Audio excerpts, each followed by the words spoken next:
आज 14 अप्रैल 2025 को भारत उस महान सपूत की 134वीं जयंती मना रहा है।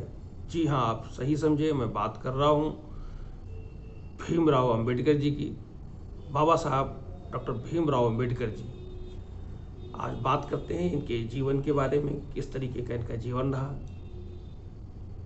भीमराव अंबेडकर जी का जन्म 1891 में आज का जो मध्य प्रदेश है वहाँ उनका जन्म हुआ था और मात्र 5 वर्ष की आयु में इनकी माता जी का निधन हो गया। इनकी माता जी का नाम था भीमाबाई और इनके पिताजी का नाम था रामोजी अंबेडकर। तो इनका पालन पोषण इनकी बुआ जी ने किया, जिनका नाम मीराबाई था। लेकिन मीराबाई ने सलाह दी अपने भाई को कि बच्चे के पालन पोषण के लिए आप दूसरा विवाह कर लीजिए। हालांकि ये अपने 14 भाइयों बहनों में सबसे छोटे थे, 14वें नंबर पर इनका नाम था।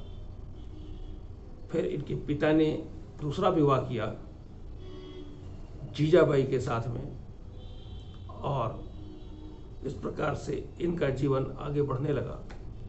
मात्र 15 वर्ष की आयु में, जब 15 साल के थे, तब इनका विवाह रमाबाई अंबेडकर जी के साथ हुआ और रमाबाई अंबेडकर की उम्र उस समय 9 साल थी। इनके 5 बच्चे हुए, भीमराव अंबेडकर जी और रमाबाई अंबेडकर जी के। 5 में से इनके 4 बच्चे छोटे में ही नहीं रहे, सिर्फ एक बेटे यशवंत जी रहे। बात मैं कुछ आगे शिक्षा की करता हूँ। 1907 में इन्होंने मैट्रिक पास किया और 1912 में इन्होंने ग्रेजुएशन किया बम्बई यूनिवर्सिटी से अर्थशास्त्र और राजनीतिक विज्ञान में। चूँकि पढ़ाई में बहुत तेज थे, होशियार थे, तो उस समय इनको वहाँ के जो बड़ौदा राज्य के गायकवाड़ थे, उन्होंने छात्रवृत्ति इनको दी और उसी छात्रवृत्ति पर ये 1913 में संयुक्त राज्य अमेरिका चले गए और जहाँ से इन्होंने फिर 2 साल बाद 1915 में वहाँ से भी इन्होंने एमए किया और बीच में ये लंदन चले गए। लंदन स्कूल ऑफ इकोनॉमिक्स में एडमिशन लिया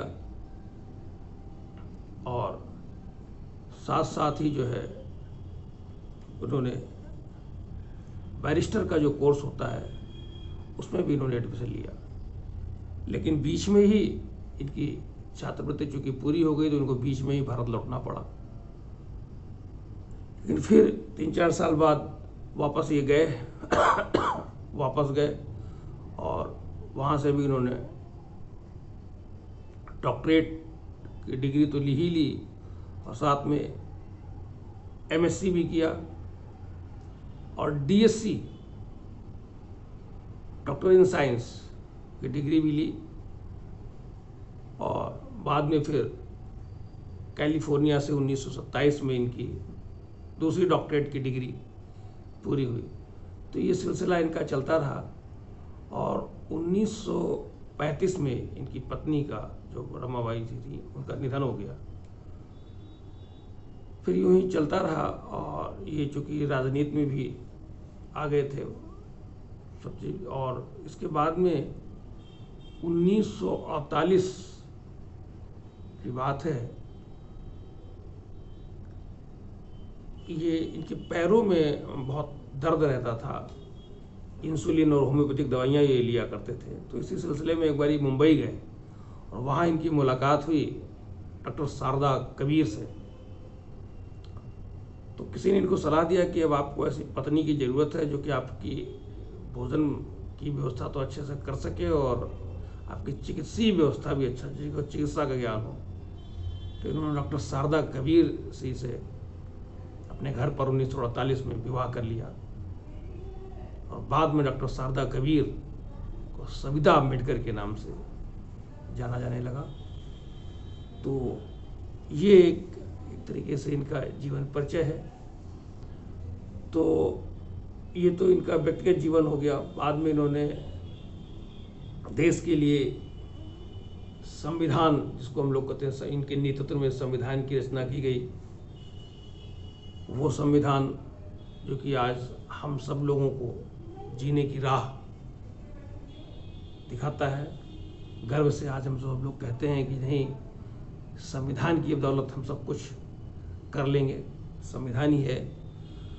तो ये ऐसे थे बाबा साहब डॉक्टर भीमराव अम्बेडकर जी, कि बहुत कुछ कहने के लिए है, बहुत कुछ कहा सकता है। इनके जीवन से बहुत सी चीज़ें सीखने वाली हैं। शिक्षा ही एक ऐसी चीज़ है जिसके माध्यम से हम बहुत विकट से विकट परिस्थितियों को हम निपट सकते हैं, उनसे मुकाबला कर सकते हैं।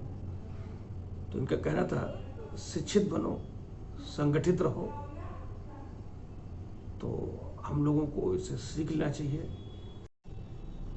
6 दिसंबर 1956 को बाबा साहब भीमराव अम्बेडकर जी ने अपना देह त्याग दिया, जिसे हम महानिर्वाण दिवस के रूप में जानते हैं। और इनके मरने के लगभग 34 वर्षों बाद 1990 को इन्हें भारतवर्ष का सर्वोच्च सम्मान भारत रत्न से सम्मानित किया, जिसे इनकी पत्नी सविता अम्बेडकर जी ने लिया।